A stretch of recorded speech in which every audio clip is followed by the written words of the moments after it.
Et bonjour à tous, on se retrouve aujourd'hui pour les résultats de NXT Worlds Collide 2022.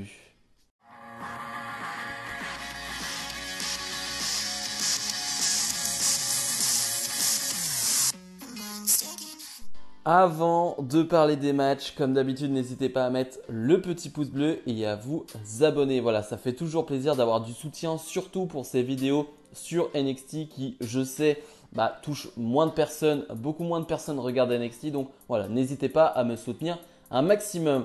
Et donc ce NXT Worlds Collide qui a lieu au Performance Center, donc le lieu où NXT a lieu justement chaque semaine. Alors c'est une petite déception dans le sens où on aurait aimé que ce show ait lieu devant plus de personnes. Je sais pas. Pour moi, plus de personnes, ça ne veut pas dire 10 000 personnes, mais même 3 4 000 personnes, une vraie salle avec une vraie décoration, un truc très spécial, j'aurais apprécié. Maintenant, ils ont fait des efforts dans le sens où clairement, ils ont mis plus de personnes que d'habitude, ils ont ouvert les portes à plus de personnes, donc la salle fait pas vide du tout, elle est très très remplie, donc c'est pas vraiment un problème. Bref, le show qui commence avec Carmelo Hayes qui défend son titre nord-américain face à Ricochet. Comme pour SummerSlam, j'allais dire non, non. Comme pour Clash at the Castle, eh bien, je vais donner ma note et ensuite argumenter. Ma note pour ce match est de 4,25 sur 5. Match incroyable. Vraiment match incroyable. Est-ce qu'on avait un doute sur la qualité de ce combat? Pas vraiment. Pas vraiment, même pas du tout, j'ai envie de dire. Donc ce match qui a été officialisé cette semaine, dès qu'il a été officialisé, on s'attendait à ce type de match-là. On s'attendait à un match où les spots allaient s'enchaîner, où il n'y allait pas avoir plus de construction que ça. C'est-à-dire que c'est pas un match, voilà, on va faire la comparaison directement, c'est pas Drew McIntyre Roman Reigns. Voilà, on n'est pas du tout sur ce type de match-là, on est sur un autre format, mais que j'aime aussi. Hein. C'est pas parce qu'on aime McIntyre Reigns qu'on ne peut pas aimer Ice face à Ricochet, bien évidemment. Et c'est un match qui va durer 16 minutes et c'est le genre de match où tu n'as pas envie d'avoir de fin. C'est-à-dire que quand le match est lancé, quand le match est en cours, tu te dis j'ai pas envie que ça se termine. C'est tellement bon, c'est tellement bien que j'ai pas envie que ça se termine. On a des moves assez impressionnants. Moi, le move qui me revient tout de suite en tête, c'est où le moment où les deux vont faire un springboard dans les cordes et vont se rentrer dedans en plein milieu de l'air, j'allais dire, mais dans les airs. C'était impressionnant. J'ai aussi une superplex de Ricochet qui la porte d'une manière qu'on n'a jamais vue. C'est-à-dire que les superplex, c'est plutôt classique chez WWE, mais là, il la porte d'une manière, c'est différent avec Ricochet et je trouve ça magnifique. La fin de match, par contre, on peut en discuter avec un Trick Williams qui va encore une fois faire des interventions. Ça, c'est la chose qui me gêne le plus dans le règne de Carmelo Hayes. Mais j'aime cette petite chose, c'est que Carmelo Hayes va gagner avec un petit paquet, avec un petit roll-up. Voilà, 1, 2, 3, victoire de Hayes.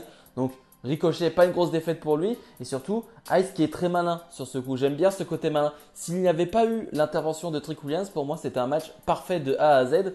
Parce que finalement, si Ricochet perd juste sur ce petit paquet sans intervention de Hayes, moi ça me va. Moi ça me va aussi. Malheureusement, il y a cette intervention de Trick Williams.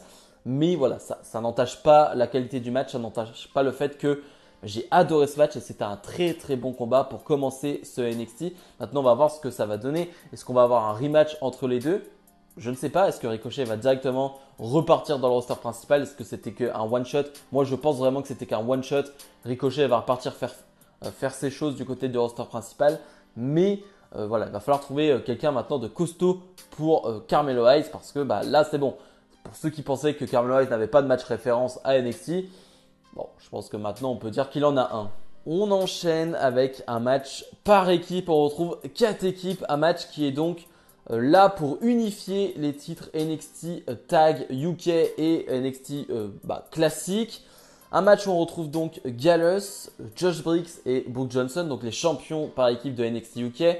On retrouve les Creed Brothers, champions de NXT. Et on retrouve bien évidemment Pretty Deadly qui font la liaison entre les deux. C'est-à-dire que Pretty Deadly était à NXT UK avant. Ils sont à NXT maintenant depuis quelques mois. Donc c'est vraiment la liaison entre les deux. Ma note pour ce match est de 4 sur 5. 4 sur 5 parce que j'ai adoré ce début et j'ai adoré la fin. Il y a un petit ventre mou à un moment donné. Ça dure 15 minutes si je ne me trompe pas. Mais j'ai adoré le début parce que c'est un gros bordel. C'est un match par équipe par élimination. C'est-à-dire que 4 équipes doivent être enfin, il y a 4 équipes, mais il n'y a que 2 équipes qui sont sur le ring. Mais en gros, si tu prends le tombé pour ton équipe, tu es éliminé du match. Ça, c'est vraiment une stipulation que j'aime. Mais d'ailleurs, j'aime beaucoup Pretty Deadly qui vont pas rentrer sur le ring au tout début parce que ils ont compris. C'est-à-dire que s'ils ne sont pas sur le ring, ils n'ont aucune chance d'être éliminés. Donc ça, j'ai vraiment apprécié cette intelligence-là. Mais surtout, j'ai apprécié le bordel général, ce chaos général qui a lieu depuis 2 semaines du côté de NXT dans cette division tag. C'est-à-dire qu'à chaque fois que les 4 ont un match, à chaque fois qu'il y a un match avec l'une des 4 équipes, ça finit en grosse guerre, en grosse bagarre. Et là, dès le début, c'est la bagarre, c'est la grosse bagarre, à tel point qu'on va avoir aussi Fallon Henley et Lash Legend, donc de Pretty Deadly et de Josh Briggs et Brooke Johnson. Donc ces 2 équipes-là qui vont s'attaquer, qui vont s'en prendre l'une à l'autre. Donc c'est un bordel, c'est vraiment le chaos total. Mais c'est ce que j'aime parce que c'est dans la continuité de ce qui s'est passé en weekly. Et puis l'action est vraiment bonne. Vraiment, il y a vraiment de très bonnes choses. À la surprise générale, j'ai envie de dire, c'est Briggs et Johnson qui vont…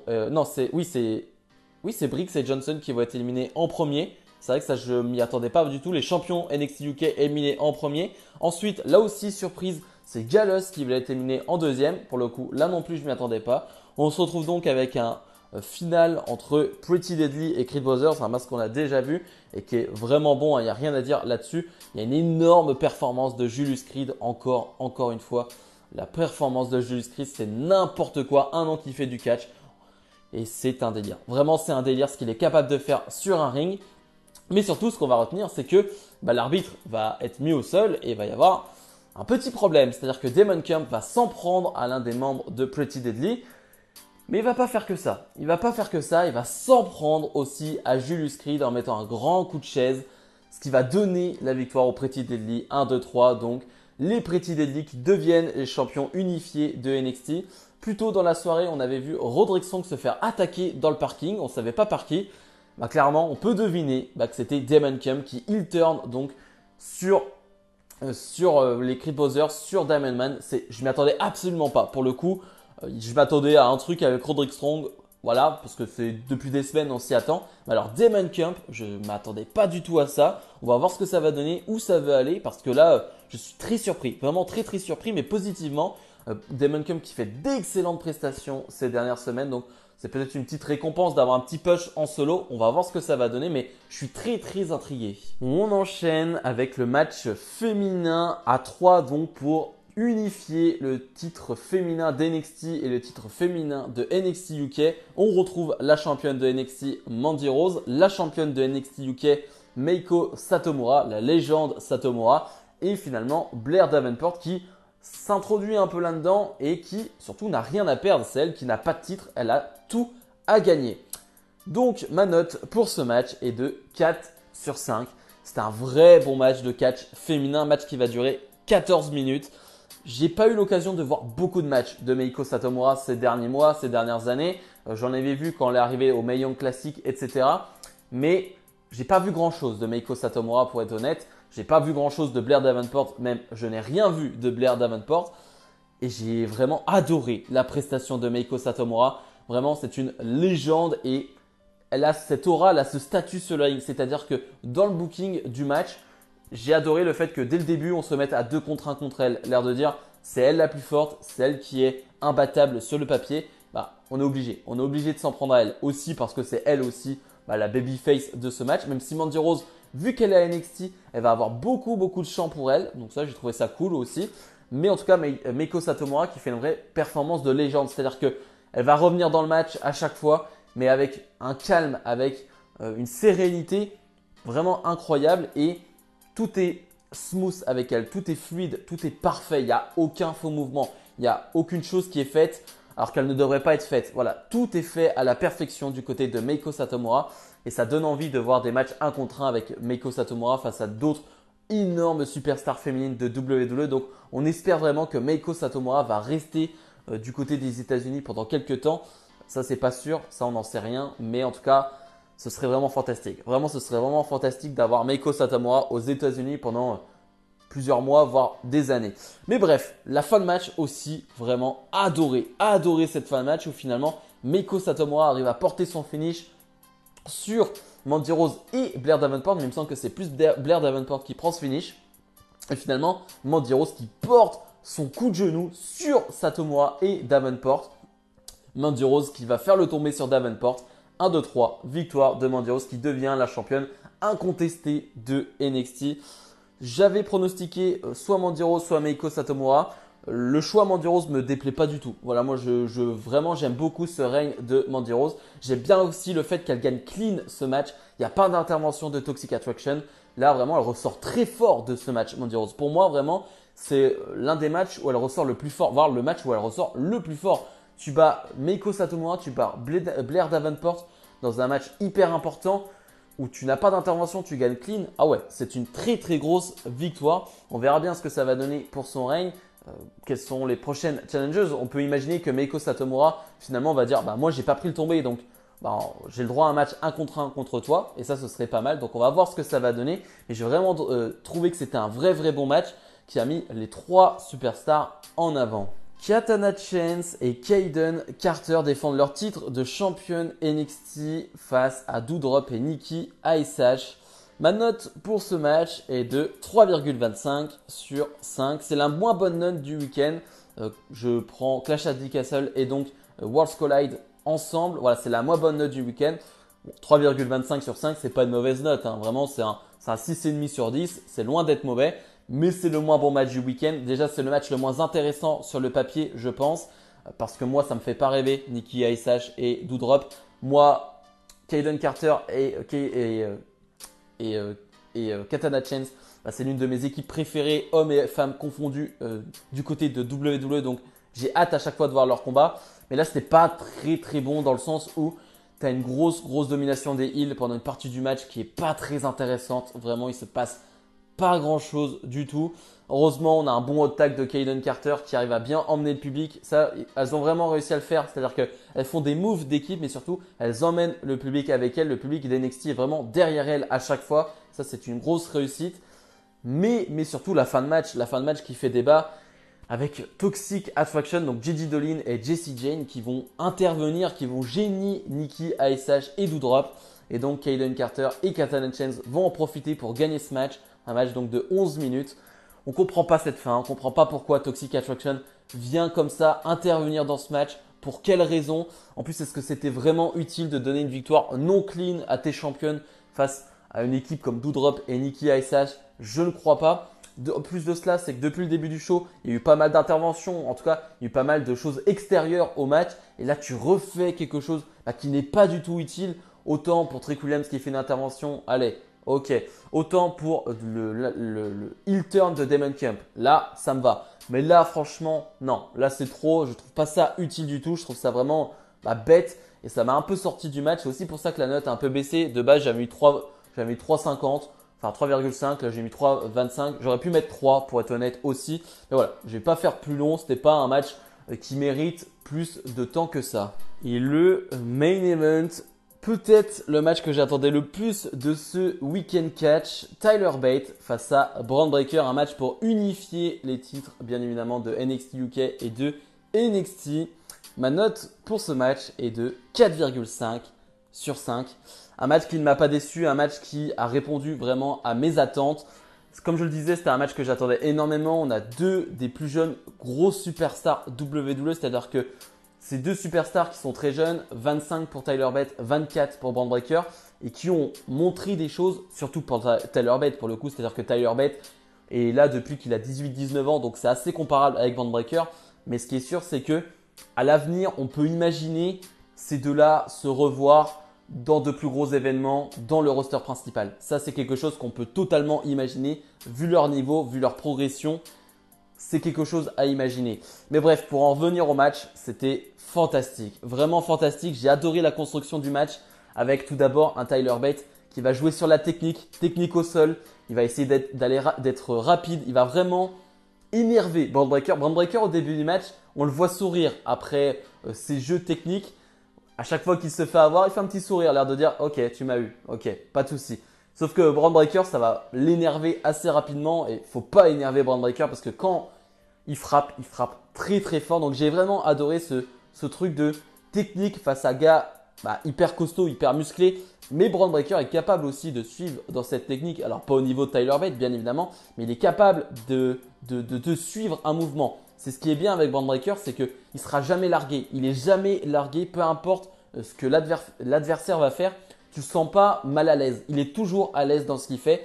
Et là, ça se ressent face à Tyler Bate, face à un Tyler Bate qui est très expérimenté.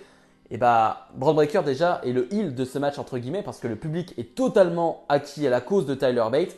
Et c'est un public de NXT qui est à fond derrière Tyler Bate. Donc c'est la première fois que ça arrive à Braun Breaker d'être le heel, en tout cas de ne pas être le babyface de ce match. Je ne sais pas si on peut dire vraiment le heel, mais en tout cas le moins apprécié des deux. Donc c'est la première fois que ça lui arrive. Mais il va bien gérer ça. Il va bien gérer pour le coup. Ça, c'est pas un problème pour lui. Mais ouais, j'ai adoré cette opposition de style. J'ai adoré l'intensité qui a été mise. J'ai adoré le suspense aussi qui a été mis parce que Tyler Bate va réussir de superbes enchaînements, va réussir à mettre son finish. Et là, on se dit, ok, c'est fini. Et non, Breaker se relève à 2,99. Voilà, j'ai aimé ce genre de suspense-là. Il y a cette fin de match aussi qui est vraiment incroyable. Moi, je pense à l'enchaînement de Braun Breaker qui te fait un bulldog du haut de la troisième corde, enchaîné avec une sorte de souplex powerbomb. Je ne saurais même pas comment l'expliquer, mais il est tellement facile pour porter Tyler Bate. C'est impressionnant. Ça ne va pas faire 3.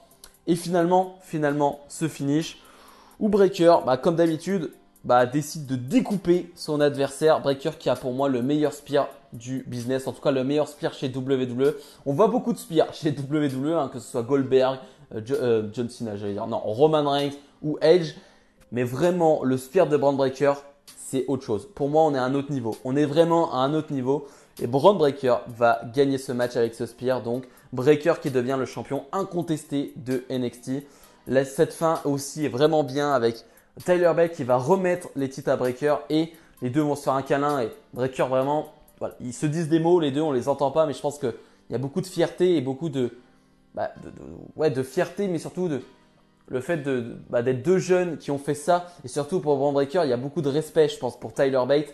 Parce qu'il est bien conscient que il n'a pas l'expérience d'un Tyler Bate et il l'a clairement aidé sur ce combat. Mais j'aime pas le fait qu'on dise Tyler Bate a porté ce match. Non, non, c'est faux. Les deux ont porté ce match. Pour moi, il n'y a pas de Tyler Bate à porter Breaker. Ce serait vraiment sous-estimer l'apport de Breaker dans ce match et surtout sous-estimer les qualités in-ring de Breaker. Et je trouve que c'est ce qu'on fait depuis certains temps. On sous-estime les qualités in-ring de Breaker. Ça m'énerve un peu d'ailleurs. Je trouve que c'est vraiment un fantastique catcher. Ce n'est pas parce que c'est une masse, c'est pas parce que c'est un colosse que ça va être un catch chiant entre guillemets et un catch générique. Non, non, c'est pas du tout générique ce que fait Braun Breaker. Mais bref, on verra bien aussi c'est quoi l'avenir pour Tyler Bate parce qu'on peut le voir du côté d'NXT Europe. Mais j'ai envie de dire, est-ce que c'est pas trop petit NXT Europe pour Tyler Bate? Vraiment, j'ai envie de le voir aux États-Unis, j'ai envie de le voir dans la course au titre intercontinental, j'ai envie de le voir dans ce genre de gros match-là. J'ai envie de voir ça. Maintenant, je ne sais pas si lui veut venir aux États-Unis ou non. C'est aussi la question parce qu'on peut dire pourquoi WWE n'amène pas ses superstars aux États-Unis. Et peut-être que tout simplement Tyler Bate ne veut pas. Tout simplement Meiko Satomura ne veut pas. Mais bref, ça c'est des questions où j'espère on aura des réponses prochainement parce que Tyler Bate quand même c'est un sacré talent et j'ai envie de le voir dans de plus gros événements. Bilan de ce NXT Worlds Collide qui n'a pas vraiment de fausses notes. Comme je l'ai dit, il y a un match qui est un peu moins bon, mais il n'y a aucun match qui est en dessous de la moyenne. Il n'y a aucun accident. Il y a quasiment que des matchs dont je vais me rappeler vraiment, surtout ce main event, surtout cet opener. Donc ouais, c'est un gros NXT Worlds Collide. Comme je l'ai dit en intro, j'espère vraiment qu'on va avoir maintenant des NXT dans de plus grosses arènes. Et plus grosses arènes, ça ne veut pas dire 5000 personnes. Non, 2000, 3000 personnes, c'est bien pour NXT. Mais au moins qu'on ait ces superstars dans d'autres environnements qu'au Performance Center. Vraiment, ce serait vraiment nécessaire et utile pour eux, pour leur apprentissage, bien évidemment. Mais pour nous, en tant que spectateurs aussi, ce serait vraiment bien. Donc, j'espère qu'on aura ça prochainement. Je crois que le prochain show NXT est en octobre. Et c'est Halloween Havoc. Et je ne crois pas que pour l'instant, ça a été annoncé dans un lieu. Donc ça me déplaît fortement. Bref, si je dois donner une note à ce show, on est sur un bon 8,5 sur 10. Vraiment, c'est un régal. Un régal de voir ces jeunes talents arriver à être à ce niveau. Bref, comme d'habitude, n'hésitez pas à mettre le petit pouce bleu, à vous abonner. Nous, on se retrouve là dès demain pour ma review de Raw. Salut, salut!